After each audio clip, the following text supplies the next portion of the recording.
In front of the camera, the campus belle crouched beside the boy with a disfigured face, crying as if her heart would break. "I'm sorry, if I had been a little more forceful and rushed in at the time, you wouldn't have been hurt," the classmates nearby chimed in one after another. "Exactly, the fire was still small back then, we could have saved him, but it's all Sumubai's fault for not letting us go in to rescue him." The barrage of comments all accused me of being selfish and heartless.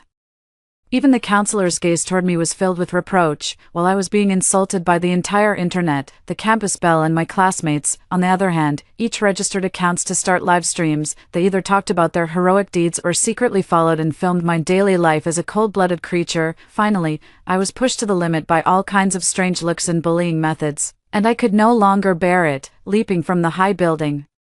When I opened my eyes again, I was back at the moment when the neighboring villa caught fire. This time, I will watch them all step into the endless hell together. It seems like the neighbor's house is on fire. Everyone was drawn out of their rooms by this voice. Sure enough, thick smoke was billowing out of the neighboring villa. Everyone was stunned by the scene, momentarily at a loss for what to do. A girl asked, "Should we call the police?" The campus belle, Wenxin, slapped her on the shoulder. "Are you stupid? By the time the fire department gets here, the people inside will have already burned to death." Her eyes darted around. "How about we go in and save them?" Everyone else was stunned, looking at Wenxin with disbelief. "Are you crazy? The fire is so intense. What if something happens to us if we go in?" Wenxin bit her lip. Seeing the fire growing stronger, she anxiously said, "But we can't just stand by and watch them die, can we?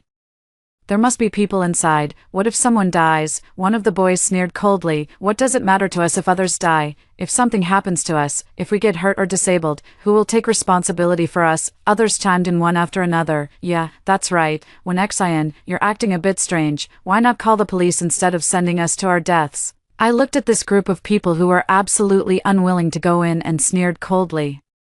They certainly didn't have this attitude when facing the camera in my previous life. In my previous life, when the fire broke out, they clearly didn't want to go either. As the class monitor, I naturally had the responsibility to protect everyone's safety, so I chose to have them wait at a distance while I immediately called the fire department, but this place is remote and hard to reach for fire trucks. By the time the trucks finally arrived, the fire had already mostly burned out. Fortunately, the person inside was still alive, but due to prolonged inhalation of thick smoke and burns to the face, their vocal cords were damaged and their face was disfigured. As soon as the person was pulled out and placed on a stretcher, before they could even be loaded into the ambulance, a group of reporters rushed in, competing to interview them. Upon inquiry, everyone learned that the victim in the fire was actually the youngest and most favored son of the wealthiest person in the city.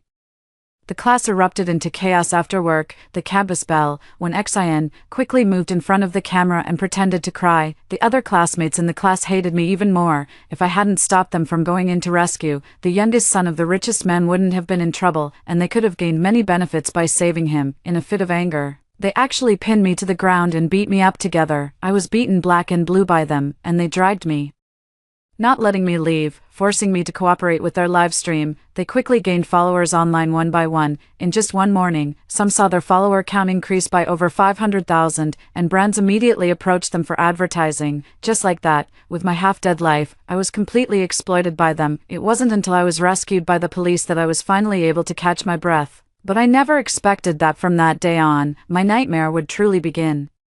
As soon as I returned to school, I was shunned, secretly photographed, and even had rotten eggs thrown at my face. Those who had missed the chance to be heroes because of me went even further in their humiliation, repeatedly forcing me into toilets and pouring sewage into my mouth and nose. I turned to my counselor for help, only to be met with a cold response. "Who told you to be so heartless? You brought this on yourself. And I can't help you." In the end, in utter despair, I chose to take my own life. Fortunately, heaven had eyes, and I was brought back to the moment before I fell into the abyss. This time, not only will I watch them march to their deaths, but I will also personally push them into the abyss. Seeing them still hesitating, I decided to give them a push myself. I said loudly, "When Xian, just tell the truth, I always thought it was strange back then. We had originally planned to go to Disneyland, but you insisted on coming to this remote place for a villa team building event. Later, you even got the boys in the class to vote for you, and once we got here, you didn't participate in any activities, just spent every day peeking out the window at the villa across the way. Now that we've discovered the fire over there right away, and you're unwilling to call the police, yet you still want to drag everyone in to rescue people. Are you hiding something from us?" When Xian's face instantly turned ugly, and she snapped sharply, "What nonsense are you talking about? What could I possibly be hiding from you? There really are people inside. If something happens, could you live with yourself?" A boy who usually followed when Xian around immediately stepped forward to back her up. "When Xian is right, she's just a kind-hearted girl who simply wants to save people, you ugly creature. I think you're just jealous of when Xian and deliberately opposing her." "That's right, you're just standing by and watching people die, a pure, cold-blooded animal, someone like you, and you can be the class monitor." Someone even spat in my face. I stepped back and spread my hands. "I'm not stopping you from going in to save anyone. You can rush in right now, go ahead." This left them dumbfounded. They never expected that I wouldn't try to stop them at all. They stood frozen in place, neither going nor staying. For if they didn't go, wouldn't they have just insulted themselves along with me earlier? I just think Wenshin's behavior is a bit odd. If you want us to risk our lives to go in and save someone, you should at least have a reason, right? Everyone's gaze was fixed on Wenshin. Wenshin glared at me fiercely. She watched the fire grow larger and finally couldn't hold back any longer. Gritting her teeth, she said, "The person inside is the son of the wealthiest man." This statement was like a massive stone thrown into a lake, creating huge ripples. Immediately, some people began to waver. "My goodness, it's actually the son of the wealthiest man. I heard the wealthiest man didn't have this only child until he was over 50, and he treasures him like a precious gem, whether he's the son of the richest man or not. We shouldn't just stand by and watch someone die, after all. It's a human life." The others nodded in agreement. "Exactly, if we manage to save the young master, I can't even imagine how the richest man would thank us." With that, someone immediately rolled up their sleeves and rushed inside. The counselor, who had been silent all along, kept frantically signaling to me from behind. Of course she was anxious. If something happened to a student during the group activity, she would be held responsible. The fire was so severe that even if the prince inside was rescued, and the students who saved him gained benefits, the dangerous flames would inevitably lead to bumps and bruises. If a student got injured and their parents came to the school to make a scene, she would be in deep trouble. I pretended not to notice her hint, and she finally couldn't hold back, turning her criticism toward me. "Sumubai, are you just going to stand by and watch your classmates take such a risk?" I shrugged. "Teacher? I'm just a small class monitor. When the classmates have made a decision, my words don't carry much weight. If you don't want everyone to go and rescue him, just say it outright." The school beauty when Xian said indignantly, "Teacher, how can you be so cold-blooded? Saving a life is more meritorious than building a 7-story pagoda. As a teacher, you should set an example." "Exactly. If something happens to the young master, can you take responsibility? You really don't deserve to be a teacher." Teacher Lee's face turned deathly pale. I gave her a slight smile. "It must be uncomfortable to be the target of everyone's criticism, right? But this is just the beginning." I pointed at the villa across the street and shouted, "The fire is getting bigger and bigger. Will the young master be okay?" Upon hearing this, they rushed inside one after another. The counselor gritted his teeth and actually followed them in. I trailed slowly behind them. And only after seeing them all rush in did I leisurely open the firebox, take out the hose, and turn on the hydrant. Then, as if suddenly remembering something, I belatedly dialed the fire department. I held the hose and watered the outer perimeter. The villa was designed with a north-south orientation, featuring numerous windows. From any angle, one could easily see the tragic scene inside the fire. That's right. It's a tragic sight, because the earlier argument delayed time.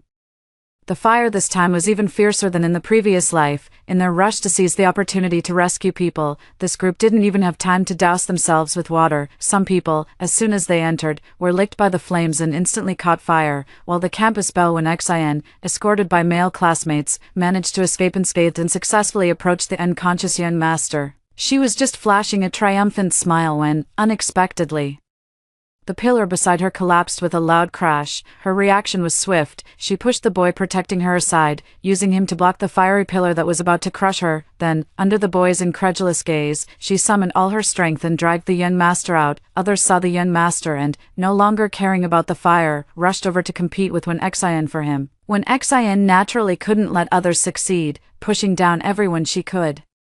Some fell and hit their heads, lying motionless inside just like that. The remaining people, seeing the fire grow larger and larger, finally realized their fear belatedly and ran straight out, disregarding everything else. But this villa was entirely decorated with wood, and many half-burned solid wooden planks had collapsed, crushing their legs under the weight of the boards. And this spectacular scene was all recorded by the action camera I had accidentally turned on, after calling the police. Just as in my previous life, it took a full 20 minutes for the fire truck to arrive, although I had already used water to create an opening for the firefighters to begin the rescue, but because too many people rushed into the fire, there weren't enough firefighters, so they could only start rescuing from the outskirts. One by one, people covered in soot were rescued from the fire by the firefighters. The doctors nearby immediately began emergency treatment. The doctors shook their heads as they examined the patient's conditions. Some people had broken legs, some had broken arms, some suffered from diminished eyesight due to thick smoke, and others lost their lives completely in the fire. The counselor was fortunate, rescued without a scratch, but as soon as she was pulled out and saw the tragic scene on the ground, her legs gave way and she knelt down. "It's over, my life is over." The reporters from the previous life also rushed over. Hearing that there was first-hand news about the Yen master here, they hurried to the scene with their live cameras. Little did they expect to witness such a tragic scene upon arrival. Some aimed their cameras at the people being carried out, others focused on the fire scene, and of course, most of them pointed their lenses at me, the only one who remained completely unharmed. "Classmate, could you please explain what's going on?" "Acting? Who can't do that?" I rubbed my eyes, tears falling. "I don't know what's going on either. We were just playing around here when Wenxin suddenly noticed that the villa over there was on fire. We were about to call the police, but she said the person inside was the Yen master, and then the other classmates rushed in after her, afraid that my words alone wouldn't be enough. I even took the initiative to hand over the camera's memory card." This interview and video were posted online and immediately caused a huge uproar. I used to feel sorry for them, but now I want to say, if you don't court death, you won't die. Do they really think they're more professional than firefighters? They all rushed in to save people, and now look, wiped out. Guess whether they went in to be heroes or to make a fortune. Haha, greed is like a snake trying to swallow an elephant. Wait, didn't any of you watch the whole video? I watched it all. That woman is terrifying. To save that so-called crown prince, she actually dared to push other classmates into the fire, preserve the evidence. Does this count as intentional murder? Looking at the dense barrage of bullet comments, I finally closed my phone with satisfaction. Soon, the parents who had been notified quickly arrived. One obese couple rushed into the group of injured people, searching while muttering to themselves, "Where is my son? I hope my precious son is okay." However, things did not go as planned. Their son was the unfortunate one who was pushed away by Wenxin and struck by the fire pillar. In the center of the fire, he was quickly knocked to the ground after being hit by the heavy pillar. He was still conscious, but no one would save him. Just like that, he was burned alive in the fire. When he was carried out, his entire body was charred. His parents identified him by the watch on his wrist. "I know this person, his name is Sun Jiabao. He was the only son in the family, with 5 older sisters. It could be said that he was the sole pride and hope of the family. Now, that pride and hope is gone." Sun Jiabao's mother, overwhelmed by grief, turned to anger, her eyes scanning the surroundings as she searched for an outlet to vent her fury. She lunged at me first, gritting her teeth and shouting, "Why is it that my son is burned so badly? Yet you're completely unharmed. Did you deliberately not call for help, hoping to burn our baby to death?" A kind-hearted reporter shielded me and said, "Look clearly, if it weren't for this girl constantly pouring water from outside, your son might have been reduced to ashes by now." Gasping for breath, she turned her gaze to the counselor on the other side and cried, "When you organized the team-building event, didn't you promise to ensure the children's safety? Why did you let my son end up like this? Give me back my son." With that, she rushed forward, grabbed the counselor by the hair, and pinned her to the ground, beating her violently. Sun Jiabao's father also charged over and kicked the counselor in the stomach. She was frail and stood no chance against the 2 heavy-set individuals. After being beaten for a full 5 minutes, she was spitting blood. Suddenly, a man and a woman, carried out one on top of the other, came into her view. She stammered. It was all Wen Xian's fault. She insisted on urging everyone to go in and save people. Before she could finish speaking, she fainted. Sun Jiabao's parents finally found their target for revenge and rushed over with a wooden stick. The medical staff had no time to stop them, and the stick rained down on Wen Xian. From over there came Wen Xian's continuous screams, and she stammered, I am the Crown Prince's savior. How dare you hit me? I'll make you regret it." The other frantic parents, upon hearing the name of the Crown Prince, were immediately intimidated and dared not step forward. I looked over and met Wen Xian's gaze. She curled her lips into a smile at me, her mouth forming the words, "I won again." I knew that Wen Xian had also been reborn, but I wasn't worried at all, because the best was yet to come. After a full half-hour of emergency rescue efforts, the fire in the villa was finally extinguished, and the people inside were gradually rescued, including Sun Jiabao. 2 people were killed in the fire, the other 35 people sustained varying degrees of injuries. I followed the ambulance to the hospital. A group of parents also followed along. With over 60 people crowded in the hospital, everyone was stunned when the nurse handed over the bill. Since every student had burns to some extent, the medical expenses would be at least 30,000 yuan. The most severe case was the girl who was closest to Wenxin, with 98% of her body burned. The first phase of her medical treatment alone would cost 1 million yuan. However, as far as I know, her family is not well off. Sure enough, when her parents, who had rushed from the countryside, saw the enormous bill, they fainted on the spot. Amidst the commotion here, the emergency room was also filled with various cries of agony and curses. Instead, the instigator, Wen Xian, was fine except for the burns on her arms. The Yen master was well protected by her. Aside from inhaling a large amount of smoke, he didn't even have a minor external injury. When Xian held the Yen master's hand tightly, convinced that he would treat her as his savior. With her looks, even if the Yen master didn't fall in love with her at first sight when he woke up, he would develop feelings for her over time as they spent more time together. At this moment, when Xian had completely embraced her identity as the crown princess, feeling her status suddenly elevated. When Xian glanced around the noisy emergency room and instantly grew dissatisfied, she shouted, "Call your hospital director over. What kind of shabby place is this? Move me and the crown prince to a VIP ward immediately." The medical staff in the midst of the emergency were stunned. Someone whispered, "The VIP ward costs 2,000 yuan per day." You, when Xian sneered coldly, "A mere servant. Who asked you to meddle, or do you think the richest man can't afford a VIP ward?" The scolded nurse's face turned pale and then flushed with anger. I stood among the parents, but my attention remained fixed on the emergency room. Seeing Wen Xian and the Yen master being wheeled out, I pretended to murmur casually. Everyone got injured trying to save the Yen master after hearing Wen Xian's words. With so many lifesavers, surely the richest man won't just ignore them, right? Upon hearing this, the parents seemed to have found their target. They rushed over to block Wenxin.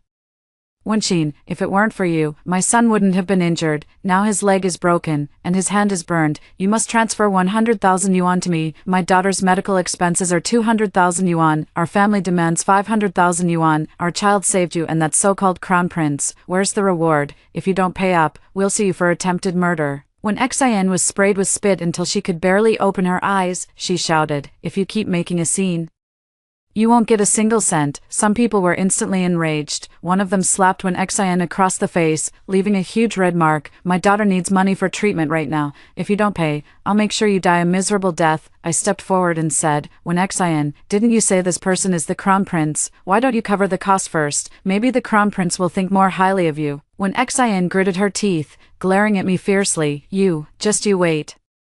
As soon as she finished speaking, she was slapped again on the face. "You cheap bitch, hand over the money now." Under the pressure from everyone, Wen Xian had no choice but to take out her phone and call her parents. "Mom, Dad, I need 10 million right now. You have to bring it to me immediately." Wen Xian was the only child in her family, and her parents had always doted on her, never refusing any of her requests, but asking for 10 million right off the bat, even if her father was a contractor. He couldn't come up with that much money. When Xian's father hesitated and asked, "Daughter, what do you need so much money for?" When Xian said impatiently, "Don't you guys watch the news? I just saved the Yen master from the fire. And now many people are injured because of this incident. I'll cover their medical expenses first, and the Yen master will definitely pay us back double later." The two on the other end gasped in shock. They went online and read all the reports, and finally became convinced that their daughter had truly become the crown prince's savior. The two of them instantly came up with an idea. In less than half an hour, when Xian's parents arrived at the hospital with 10 million yuan, everyone took the money and, as expected, quieted down for a moment. When Xian and the crown prince were finally wheeled into the VIP ward, before being wheeled in, when Xian glanced at me, her face full of smugness, regretting it now, "Aren't you? You didn't save the Yen master, so you won't get a single cent. When the Yen master wakes up, guess what he'll do if I tell him that because of you? He almost perished in the fire." I pretended to be scared. "What do you want?" When Xian curled her lips disdainfully, "Why don't you just stay at the hospital these few days to take care of us? If you serve us well, I might even put in a good word for you in front of the Yen master." I was inwardly delighted. I didn't even need to find an excuse to stay and watch the show. I pretended to look humiliated, sitting reluctantly on the nearby stool, when Xian ordered me around, saying, "Fetch me some water, not too hot, not too cold." I knew she was about to start causing trouble. But there was no other way. If I wanted to stay at the scene, I had to swallow my pride. Just as I was about to get up, the young master, who had been unconscious all this time, unexpectedly woke up. A groan escaped from the corner of his mouth, and his eyes slowly opened. I looked at this face, which had been wiped clean but still appeared sharp and frivolous, no matter the angle. This person bore no resemblance whatsoever to the wealthiest man in the country. It seemed the drama that was about to unfold would be even more thrilling than I had imagined, when Xin saw that the young master had woken up and threw herself over him. "Darling, are you all right?" After speaking, she shyly covered her mouth, her eyes wide open, putting on an innocent and adorable expression. The young master had just opened his eyes when he saw a beautiful woman throwing herself into his arms, and his eyes instantly lit up. "Bo, beautiful sister, you are." When Xion's tears came on cue, "You probably don't know me, but I've admired you for a long time. Today, your villa suddenly caught fire, and if I hadn't rushed in to save you in time, I'm afraid." When Xion's tears softened the young master's heart, he pulled her into his embrace, but his hands began to wander restlessly up and down. When Xion didn't find it the slightest bit inappropriate, instead, she thought it was all due to her overwhelming charm. She nestled in the arms of the crown prince, her face beaming with pride. The crown prince, intoxicated, breathed in the scent of her hair. They say that a life-saving favor should be repaid with one's own body. Before he could finish speaking, when Xion sealed his lips with a sweet kiss, "I'm willing." The two of them kissed right in front of me, and the crown prince's hand even slipped inside when Xion's skirt. I tactfully made my way out, the sound of gentle, undulating waves echoing behind me. As soon as I stepped out of the VIP ward, the parents who had been waiting outside immediately swarmed around me. "Where is Wenxin? The compensation her parents paid is nowhere near enough. My daughter's burns require skin grafts, and after the grafts, her face will be covered in scars. The doctor said she'll need cosmetic scar removal, which will cost a fortune. Get Wenxin out here to pay up." Others chimed in as well. "My child's foot has permanent damage. The doctor said they'll be slightly lame for the rest of their life. Their future is ruined. The 200,000 yuan they gave is completely useless. Wenxin must compensate me." "Yeah, pay up." I smiled bitterly. "It's no use coming to me. Wenxin is inside, being all lovey-dovey with the young master." Someone spat, "That damn bitch. If I don't get the money today, I'll make sure she's done for." With that, he barged in and kicked the door open. The two who were at a critical moment immediately screamed. The crown prince's thing was still inside, and he asked with a bewildered expression, "What's going on? Why are you all coming in?" The others all started cursing at him. "How dare you ask? If it weren't for you, our child wouldn't have been seriously injured. I don't care if you're a crown prince or a Buddha's son. Pay up right now. Our child is still waiting for treatment." "Exactly, pay up." When Xion quickly forced a smile, "Darling, I forgot to tell you.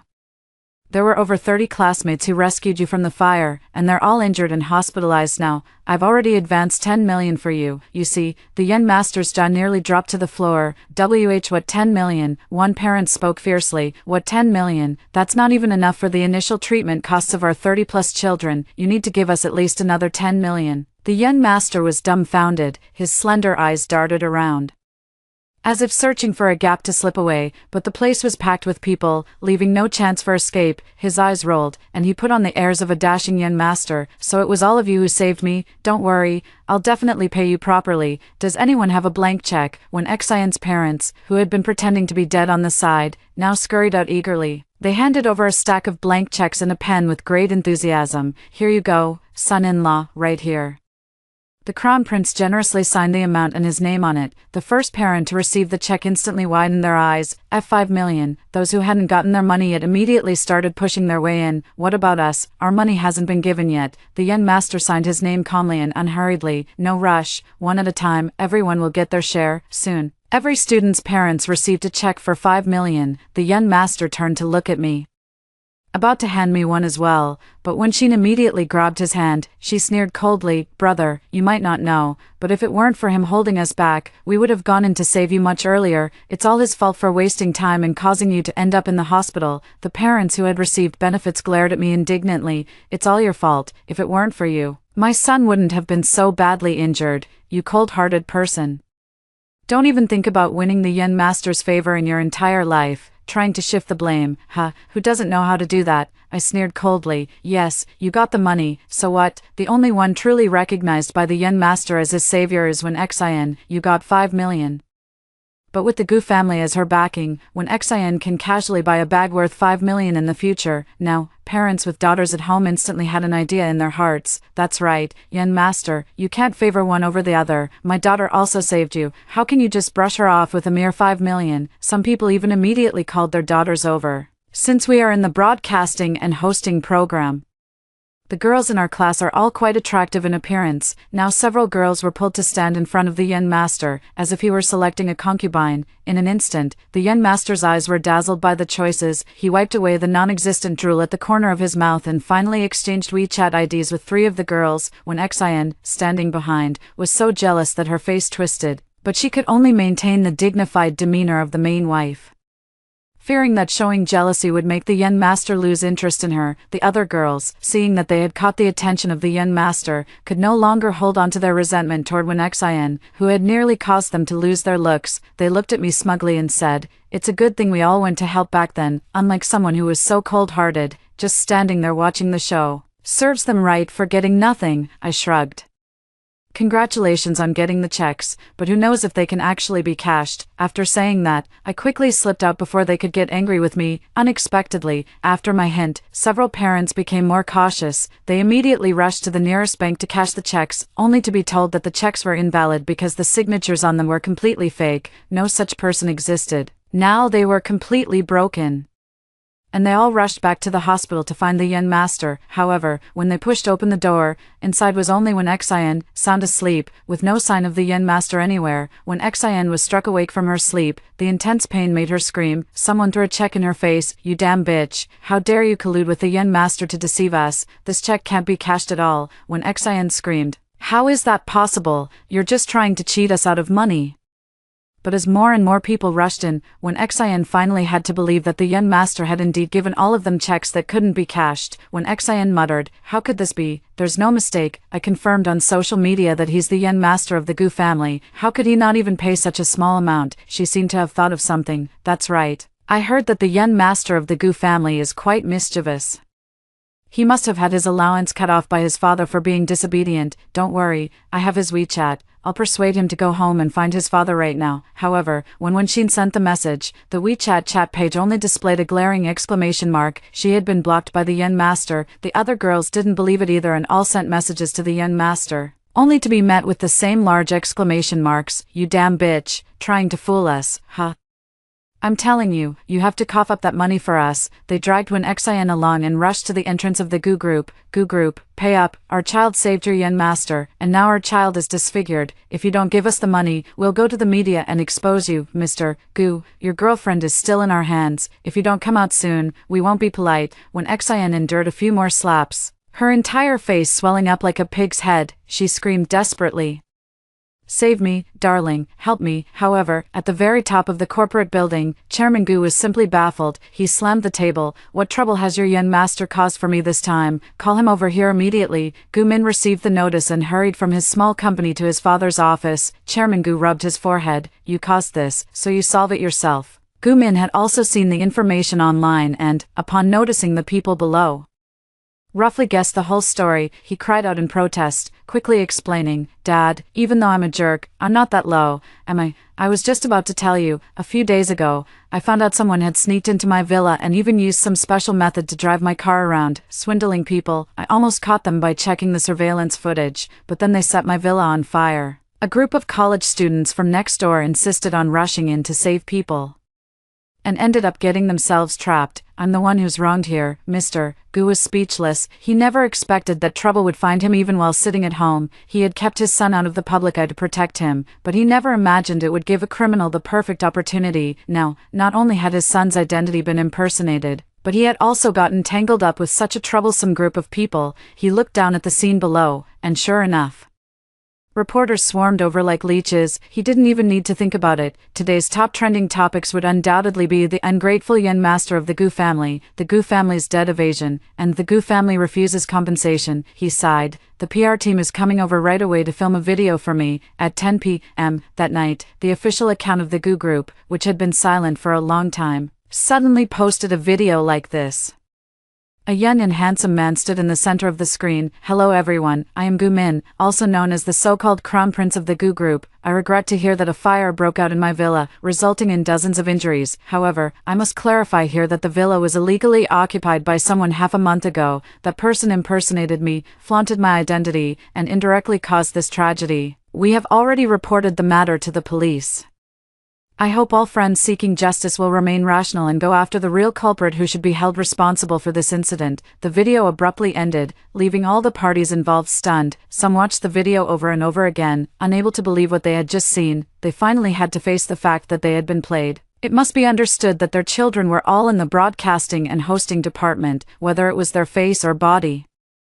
Once an irreparable scar appeared, it meant the end of their career. After all, with a population of 1.4 billion in the country, there are countless hosts with good eloquence, excellent looks, and no scars on their bodies. Some collapsed on the ground, but more people harbored deep hatred for Wen Xian, the instigator. No one knew who lunged first, but countless people began to beat Wen Xian with fists and kicks.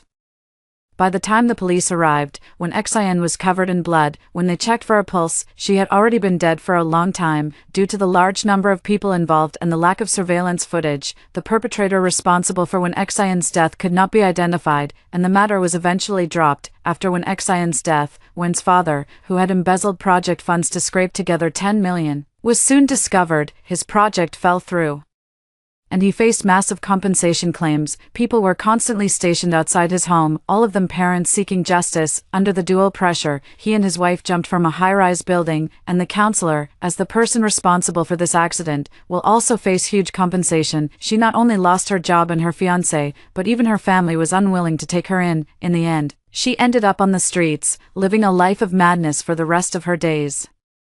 I successfully completed my studies and, thanks to my outstanding performance, secured an internship at a television station. Later, I took over an interview program that was on the verge of being cancelled. With its engaging interview format and connections that surprised everyone, I managed to revive the show. I quickly rose to become the top host at the television station. Backstage, someone handed me a note with a phone number on it. Mobile. "There's a man named Gu Min who heard about your experience at school. He said he's very interested in you." I picked up the note and dialed Gu Min's number. A familiar voice came through. "Hey, do you have time to grab a meal with me?" I chuckled. "What will young Master Gu offer in exchange? How about joining an episode of Tonight We Talk?" After hearing the first story above, what are your thoughts? Feel free to share your opinions in the comments section. Next, there is another similar story. Let's continue to see. In my past life, my younger sister was paralyzed, and my mother suffered a stroke. To allow my brother to attend university, I voluntarily dropped out of school to work and earn money, taking care of my mother and sister at home. Under my care, my mother was able to move around normally, and my brother also found a good job. However, my brother resented me for causing my sister's paralysis, and my mother found me annoying, always urging her to exercise. My father even wanted to sell me off for a bride price. Later, I was beaten to death, and only after I died did I realize that my sister had been pretending from the very beginning. In this new life, I will make my ungrateful family reap what they have sown. I was reborn, leaping out of bed in an instant and checking the date on the calendar. I was reborn at the moment when my mother had just suffered a cerebral infarction. In my previous life, at this time, my mother suffered a cerebral infarction, leaving half of her body unable to function normally. Meanwhile, my younger sister was paralyzed from the waist down. My older brother was about to start college, and only my father was earning money by driving a taxi, which was far from enough to cover the expenses. When we were young, my sister fell, and unexpectedly, she became paralyzed from the waist down, unable to move her lower body. She could only rely on others to care for her while confined to bed. Feeling guilty, I stepped up to help. In my previous life, I said I wouldn't continue my studies, and took a leave of absence to work and earn money to support the family. Later, my brother went to college, and my father and I worked in shifts, juggling work and caring for the family. During the day, I took care of my mother and sister, and at night, I went to work. At night, when my mother and sister were asleep, my father could finally close his eyes and rest, but during the day, both of them were awake, and I couldn't rest well at all. My younger sister had many demands, constantly asking to use the bathroom or turn over. Later, I found out that my younger sister was deliberately making things difficult for me. At the time, I didn't know that I not only had to take care of my younger sister but also accompany my mother through her rehabilitation, but my mother was lazy and unwilling to endure hardship. so I could only accompany her through practice again and again. Later, my mother recovered quite well, but she began to resent me, feeling that I was too strict with her. She thought I didn't care about her at all, only pushing her to move, as if I saw her as a burden. I felt wronged. I was only doing what was best for her, yet she held a grudge against me. As the days went by, my mother gradually recovered, able to walk, run, and cook for herself again. My brother finished university and found a good job in a big city. Everything was getting better, so I wanted to discuss with my father about continuing my studies. My father agreed, and through working part-time while studying, I successfully got into a university. I was overjoyed. On the day my brother returned, I announced the news, thinking they would be happy for me. Unexpectedly, they drugged me with a drink laced with sleeping pills. In the end, they sold me to a small mountain village.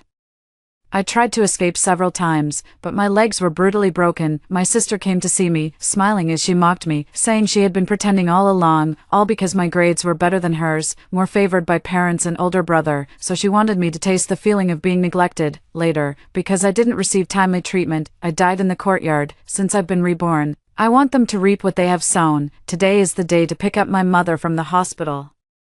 And also the day I decided to drop out of school in my previous life. I returned to the bedroom to pack my things. I placed the most important items, my ID card and the money I had saved, into the pocket of the clothes I was wearing. Apart from that, I looked around and realized there were hardly any belongings that truly belonged to me. Most of them were my sister's. Ever since my sister became paralyzed, the whole family has been giving in to her and spoiling her. Afraid that she might not accept it and commit suicide, gradually, it became a habit. Because my brother is the eldest and my sister is sick, so I became the one who was overlooked and sacrificed. There was a noise outside the door. My father and the others had returned. Just like in her previous life, mother lost control of half her body, with drool trickling from the corner of her mouth. Father called us over and explained the current situation. Mother needs someone to take care of her and has to take medication every day, but the family cannot afford to hire a caregiver. He glanced at me, then looked at my brother. I didn't speak, and my brother frowned at me. I knew he had also been reborn. Truly an ungrateful wretch. I smiled as I looked at him. In my previous life, he had climbed so high by feeding on my flesh and blood, yet he still resented me for not giving enough.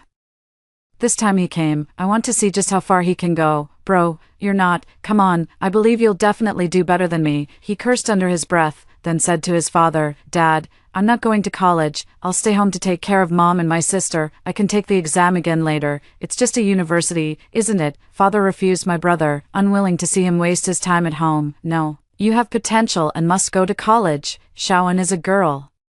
She doesn't need a high level of education. Shaoan dropping out to work and support the family. This is what she owes her sister. I couldn't listen any longer and directly interrupted. I won't take a leave of absence, so don't even think about it. Seeing me argue back, my father got angry and pointed at my nose, scolding me. What did you say? The family is already in such a difficult situation, and you have the nerve to say that. Do you believe I'll beat you to death, you worthless scum? Seeing that I didn't react, he even tried to reach out and hit me. I immediately grabbed a stool from the ground. Go ahead and try. Don't think I won't fight back. At worst, we can fight it out. If you want to go to jail and pay for a few more medical bills, you can give it a try. My brother also stood up, stopping my father. Dad, don't bother with her. She's just an ungrateful wretch. I'm here too, and I'm no worse than her. My younger sister chimed in, complaining, Sister, how could you treat Mom and Dad like this? You really don't know what's important. Last time, it was also because you pulled me and made me fall. I can't even stand up now, and I can't go to school either. If I were fine, I could take care of Mom myself, and I wouldn't need you. I'm more filial than you. You should drop out of school and stay home to take care of Mom. Brother is different from you. Sister, can you be a bit more sensible? Let's not cause them any trouble. Every time I show the slightest sign of reluctance, my sister brings up old grievances. Out of guilt, I also agree to all her demands. Hearing my sister's words, my father's anger flared up even more. Look at your sister. She's been made like this by you and hasn't blamed you at all. Why are you still so ungrateful? What kind of sister are you? Regardless of whether you're willing or not, you must drop out of school for me. I threw the stool at their faces, then went to the kitchen and brought out a kitchen knife. What are you going to do? Dad, I'm telling you, if you dare to withdraw me from school, I'll kill you. Don't forget, I'm a minor. At worst, I'll just spend a few years in prison. Seeing me speak like this, my father took a few steps back, glared at me, and shouted loudly, When did you become so bold? You're not listening, are you? Get out of here. If you leave, don't come back. I can still handle you. I nodded. Fine. I'll go, but if you dare go to the school and make me drop out, I'll make you pay. I threatened them with a knife, then threw it on the ground, picked up my already packed backpack, and walked out the door. It was during the school holiday, and I had nowhere to go, which is why my father was so arrogant, but it didn't matter. In this new life, I naturally had ways to support myself. I used the little money I had left to rent a small single room with only a bed.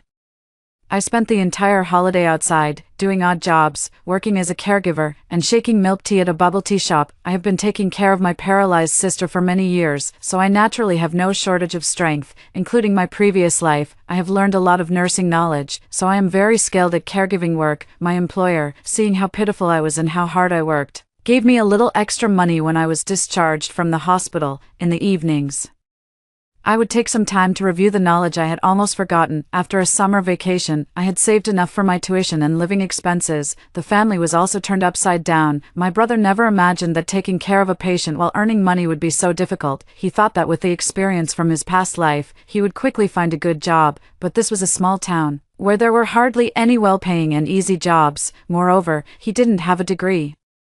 And as soon as people heard he was a high school graduate, they wouldn't even consider him, not even for an interview. He couldn't find a job that was both easy and well-paying, so in the end, he had no choice but to rely on physical labor. He followed the path I had taken in my previous life, working as a package sorter at night and taking care of his mother and sister at home during the day. His sister didn't cause trouble like she had last time, and at first, her brother was able to look after her. Later, he became too tired, and whenever his sister woke him up needing to go to the bathroom, he would become extremely impatient. Later on, he even started using diapers for his sister and would not change them for a long time. His sister felt wronged, but she dared not reveal the fact that she was not actually paralyzed, so she had to endure it. She would take care of it herself while her brother was asleep. My brother was quite patient with our mother.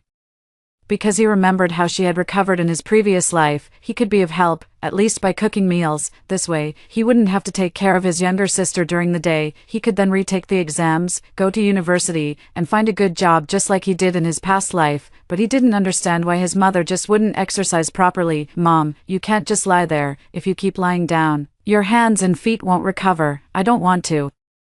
You're just looking down on me." The earlier rehabilitation exercises are done after a stroke, the better the recovery effect. My mother is lazy and unwilling to endure hardship. She won't even do simple actions like clenching her fist and raising it. Whenever I ask her to move a little, she throws a tantrum like a child, cursing me and wishing me a terrible fate. I know that if she doesn't move, she will never be able to get up again. In my previous life, I forced my mother to exercise and dragged her to walk. When my brother saw it, he even said I was cruel for treating her that way. It's his turn in this lifetime, and only now does he understand the hardship involved. There's no other way. He can't bear the thought of his mother lying in a hospital bed for the rest of her life, waiting for him to handle her bodily needs. If that were the case, he would truly be finished. So he has no choice but to force his mother to get up and walk.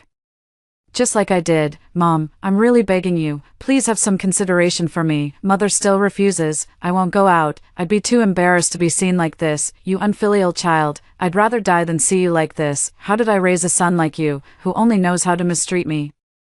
Heaven has no eyes. Why did I have to get this illness, burdening myself and others? Don't worry about me anymore. Just let me die. After all, you all look down on me. You're not even willing to help me get something. I'm so miserable." Cursing a lot has actually helped the most with speech recovery, which only makes things harder for my brother. Not only had to endure his mother's insults, but also had to accept the neighbors' pointing fingers, saying he was unfilial. Abusing his own mother like this, he couldn't voice his grievances, so he started thinking of me. He came to the school and cursed me in front of everyone, calling me an ingrate, while the family was seriously ill and I was enjoying myself outside alone. He even found a reporter, trying to morally coerce me into going back to help. I asked the teacher to accompany me downstairs to take a look. "Second sister, what's going on at home? How could you just abandon mother like that? Enjoying a comfortable life all by yourself out there." A crowd of onlookers gathered around, pointing and whispering about me, while the reporters aimed their cameras in my direction. They said a lot of nice things, claiming they wanted to mediate and reconcile us. "How can a girl be so heartless? Your parents raised you for so long, and now that they're sick, shouldn't you take care of them?" The reporters spoke with such emotion that tears were in their voice. I laughed and asked the reporter, "Am I enjoying myself outside by studying at school?" The reporter was left speechless by my response. I pressed further, "So, what do you want me to do?" I'm just a student, and one who's preparing for the college entrance exam at that. I don't have any money. Are you asking me to drop out of school? I threw the question back at the reporter, but he didn't answer, hesitatingly saying instead, "That's not what I meant. It's just that your family should discuss this thoroughly. They want me to drop out of school to support the family, and they're thinking of selling me off for a bride price. What do you think of that suggestion?" Well, my opinion doesn't really matter. I smiled and took his hand. "No, your opinion matters a lot. My brother has already decided not to go to college, so he can take care of our mother and sister. I want to hear an adult's advice, so go ahead and tell me. If you want me to drop out of school or suggest that I sell myself, you can say it directly. I'll seriously consider your suggestion." I finished speaking and smiled as I looked at him. The reporter quickly withdrew his hand. How could he dare suggest such a thing, saying that would ruin his career? Even if taken out of context, I'll probably have to face online harassment. Tomorrow's headlines will likely read, "Guangming Daily Reporter suggests high school senior girl drop out of school. Get married, in exchange for a bride price." He's just trying to grab attention, not sacrifice his future. "Uncle Reporter, why aren't you saying anything?" No, you can't drop out. A student's primary duty is to study. You need to study hard." "Really? I understand. I'll listen to you." The reporter breathed a sigh of relief, but the older brother was unwilling. "What are you saying? If she studies, what about our mother? Who'll take care of her?" "Uncle Reporter, what should we do?" "It seems my brother doesn't want to accept your suggestion." The reporter frowned, looking at the brother with a hint of displeasure. "She's just a student, isn't there? You at home, and your dad. Are you two adults really insisting on having a high school student go back to take care of things? Only a few months left until the college entrance exam. Can't you hold on a little longer? We will help you seek assistance." Seeing that none of them were willing to help him, the brother turned pale and had no choice but to leave. With the help of a journalist, the brother launched a fundraising campaign, but it yielded little result. There are many people in the world who face difficulties, and our family situation is not particularly outstanding. Some even question why we need donations when we haven't reached the point of selling our house. My brother had no choice but to endure it, but eventually, he grew tired of it. Coming home during the day and seeing two people lying in bed made him feel extremely frustrated. In my previous life, with me around, he didn't have to do much caregiving work. Now that I've experienced it firsthand, I truly understand the hardship involved. Later, my mother still refused to exercise, and my brother lost his temper. "Fine, if you want to lie down, then lie down. I won't bother with you anymore." My brother really gave up on accompanying my mother for exercise. After getting her way, my mother still wasn't happy and spent all day nagging at him. "My life is so bitter. My son doesn't even care about me, leaving me alone in bed to fend for myself. Oh heavens, just look at this. He doesn't even bother to close the door before going to sleep, completely ignoring what will happen to his mother and sister. Even when it comes to meals, he just hastily buys something from outside." At noon, he only cared about sleeping and didn't help the two of them prepare anything. The younger sister was faking paralysis and could still move around to find something to eat, but the mother couldn't. When she felt uncomfortable, she could only toss and turn in bed, cursing her son for being heartless. Later, the mother could only sleep all day to reduce her suffering. Since the mother slept all day, when the father returned at night, she kept complaining to him. At first, father would still scold my brother, although he might not care much about mother. He was afraid that my brother would treat him the same way when he grew old. "You say your sister is an ingrate, but you don't even give your mother food. Will you treat me the same way when I'm old?" My brother was also angry. He had given up going to college for them, only to end up in such a situation. Moreover, he was actually said to be inferior to me, which made him even angrier. He believed he was much better than me. In his previous life, he could handle both ends and still manage to get into university. As a university student, he couldn't possibly fail to do it, but now he was being criticized so harshly by his father that he mentally broke down. "What do you mean? Are you saying I'm not as good as my sister? I gave up college for you, and now you're telling me I'm not doing a good enough job. Day in and day out, I take care of you, and now I'm the bad guy. Is that it? Why should I? I never should have stayed to look after you in the first place." My brother regrets it. If I were still here, he would be enjoying his college life instead of being stuck in a routine of changing diapers and cleaning up. My brother smashed the tables, chairs, bowls, and chopsticks, and got into a fight with our father. Father was no longer a match for my brother. After he returned, he didn't dare provoke my brother. He could only take his anger out on my mother and sister. The house was in constant chaos all day long. Because of my mother's situation and the fact that I was no longer there to take care of her, the whole family paid little attention to my sister. I used to buy things for my sister when she wanted them, but now I refuse as soon as she asks, so she can learn to be more sensible. My brother resents both my mother and my sister. If they hadn't wasted money, he wouldn't be in this situation. Seeing that my sister still wanted money to buy things she liked, he immediately scolded her. "Don't you see what times we're in? You're still spending money recklessly. I work so hard to earn money. Is this really a necessity? All you know how to do is buy things. You're completely useless at home." My sister was so upset by his words that she started crying, feeling utterly wronged when I'm around. I always fulfill her requests. If she ever wanted something, I would go out to work or collect scrap to earn money and buy it for her. Once the beloved youngest daughter of the family, she was now nothing more than a burden who couldn't help. Unlike the situation at home, for the first time, I felt so carefree, with only studying to focus on. With the money I had saved up during the holidays, I could devote myself wholeheartedly to my studies, this time, free from the burden of my family. I was certain I could get into a better university. Although my mother had not recovered, my brother could no longer wait. He wants to retake the college entrance exam to leave this family, thinking that if he could work and study part-time in his previous life and still get into university, then he can do it too. He started picking up his books again, but having to work at night left him with little energy to study during the day, after working in his previous life. It had been a long time since he had studied on his own like this. His brother simply couldn't get used to this fragmented way of learning and gave up not long after, only pretending to study during the day, picking up a book to study. His weary body soon grew tired and he fell asleep. However, he held on to a glimmer of hope, thinking he could still do well on the exam based on his previous memories. But he forgot that it wasn't just 1 year since his college entrance exam, he had been reborn. And several years had passed since his college entrance exam days. For the past several years, he has not studied any high school knowledge. He had even forgotten the questions from the college entrance exam. After years of playing on his phone, his calculations had become sluggish. How could he possibly do well on the test like this? Day by day passed, and finally, the day of the college entrance examination arrived. I ran into my brother. He has aged a lot, with white hair on his head.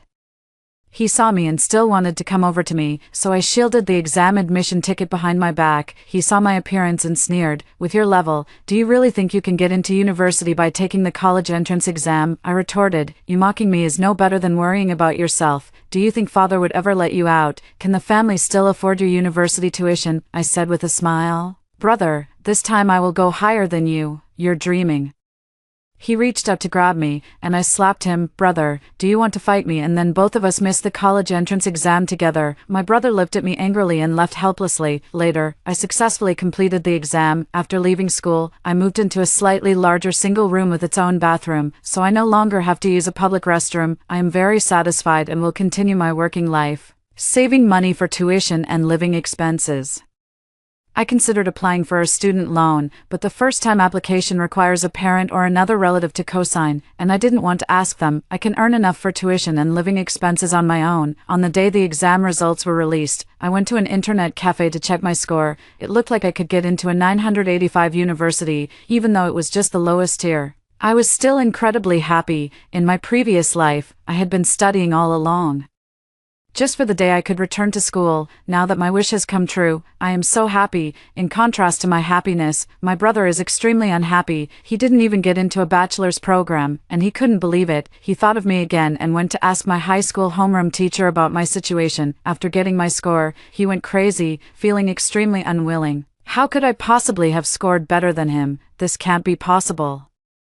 My brother can't believe he actually lost to me. In my previous life, I had to take care of my younger sister while studying, so naturally, I couldn't compare to my brother. Brother felt that everything was different. He was clearly the one who should have gotten into a good university and had a bright future. It was all ruined. Everything was ruined. His gaze toward his mother was filled with resentment. He couldn't bring himself to attend this junior college. His exam results had been leaked. Neighbors and relatives all secretly say he's foolish. Last time he got such high scores but didn't go to school, and now he doesn't even have a bachelor's degree. They even praised me for being outstanding, much better than that older brother. His classmates have already gone to college, and when they heard about his situation, they laughed at him. They asked if his previous grades were copied, with memories from his past life and comparing them to his current situation. His brother's mindset exploded. Hearing these words made him even more unwilling to go out, and he started smashing things at home. He pointed at his mother and sister's faces and cursed. "It's all your fault, you burdens. If it weren't for you, how could I have ended up like this? Why aren't you all dead yet?" Mother was furious, thinking how dare her son speak to her like that. The younger sister felt wronged. She wanted to stand up and tell her brother she was fine, but she didn't dare. Afraid that if her brother found out, he would hit her, the brothers stopped giving their mother her medicine and also began not bringing money home. Later, by chance, he heard about the location where I worked and came with my father to find me, hoping I would go back. Sister, I was wrong. Please come back. Okay, you see, last time I didn't go to college, and this time you're not going either. That's only fair, daughter. Your mother misses you so much. She keeps talking about you with me all day long. Just go back with Dad. We won't scold you anymore from now on. We were really wrong. We know you've had a hard time. Just come back with us. I chuckled, thinking these two were crazy. Are you out of your minds? You told me to get lost and never come back. And it was you who called me an ungrateful wretch, saying I harmed my sister and must pay the price. Now you're begging for my forgiveness, but it's just to get me back as a nanny. You're dreaming. After I said this, the two of them turned hostile. Chinin, don't push your luck. What the hell is this nonsense? I'm telling you, if you don't come back, I'll tie you up and drag you back if I have to. They started causing trouble at the place where I worked, smashing things.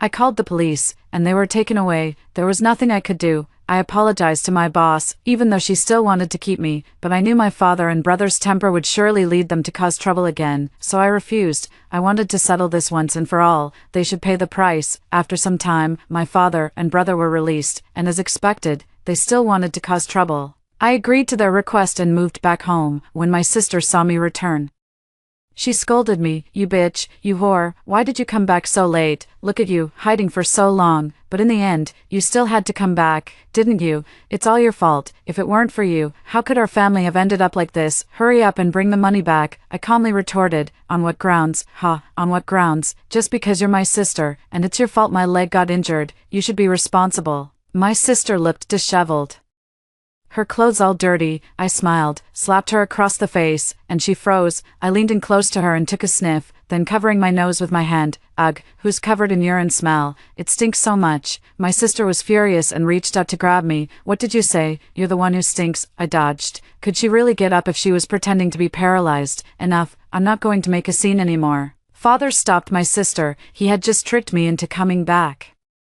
So how could he let my sister drive me away again? My sister stared at me with a grievance. I handed a case of alcohol and a pack of cigarettes as gifts to my brother and father. They accepted it. I saw them busy in the kitchen, not letting me go over, saying I was a guest. Later, when the meal was ready, our family sat at the dining table to eat, and I paid attention to their actions. Sure enough, they wanted to pull the same trick again, trying to sell me off. My brother handed over the cup, looking at me nervously, and I smiled as I turned to look at my sister. Sister, look, brother doesn't even want to give it to you. Do you like this feeling? From now on, everything of yours will be mine. She sat next to me and snatched the cup directly. The older brother saw this and scolded his sister. Brother, how could you treat me like this? It was when you took us out to play that I ended up like this. The older brother frowned and softened his tone.